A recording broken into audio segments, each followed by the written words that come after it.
Trump talks a lot about his plans to help the U.S. auto worker. Our auto workers are going to be extremely happy. We'll get along with Mexico, we'll get along with Canada, but I will tell you, what they asked for is not fair. His latest move? Threatening to raise tariffs on all vehicles and components coming into the U.S., citing national security concerns. This has sparked a debate that's been simmering for decades. On one side, there's the United Auto Workers Union, which supports higher tariffs and says a targeted approach could help bring auto manufacturing jobs back to the U.S.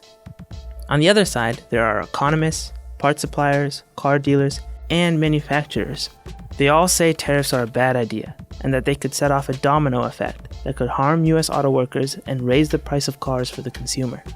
It's still unclear how this will play out, but it is clear that tariffs would impact a lot of people around the world. And how we got here says a lot about what's at stake. So let's go back to the 1970s and across the world to the Middle East.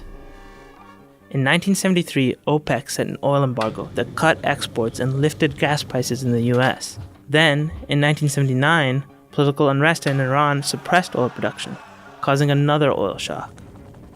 US consumers, who were driving gas-guzzling US-made cars, suddenly couldn't afford to drive them around. They started looking for fuel-efficient alternatives, and Congress passed legislation encouraging American manufacturers to develop more efficient cars. But Japanese auto manufacturers were already poised to profit on the shift in demand. Their cars were small, efficient, and durable, and Americans started buying them up. The Detroit Big Three lobbied the Reagan administration to limit Japanese imports, and it worked. Japan agreed to cap exports beginning in 1981, and auto sales of Japanese imports fell. But Japanese automakers had already gotten a taste of America's booming auto market, and they wanted more. So they started looking for ways around those limits. The solution? They started building transplants, or manufacturing outposts on U.S. soil. In 1982, the first American-made Japanese car rolled out of a Honda transplant in Marysville, Ohio. This strategy, of transplanting production so that cars can be technically domestic, transformed the entire industry and rapidly grew an international auto parts trade as well.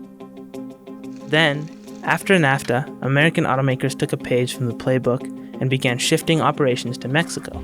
Cheaper labor often allowed them to reduce costs and help them compete around the world. But there were consequences back home.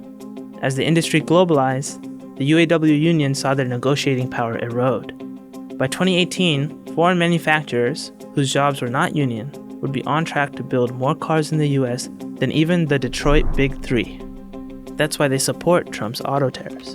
The UAW hopes that targeted tariffs could bring manufacturing back to the US. This could lead to more union jobs and therefore more power for the UAW to lobby Washington on behalf of the worker. But auto manufacturers, suppliers, and dealers say it's not so simple.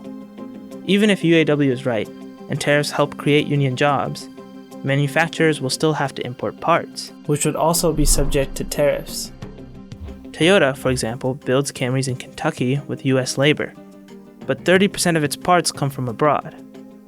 The company says a tariff on the parts could raise the costs of the US-built Camry by $1,800, resulting in less demand for a new Toyota Camry. Lower demand means fewer cars get made, which in turn means fewer jobs. Back when manufacturing looked like this, buying a Chevy or a Ford helped employ US car workers. Things aren't that simple anymore.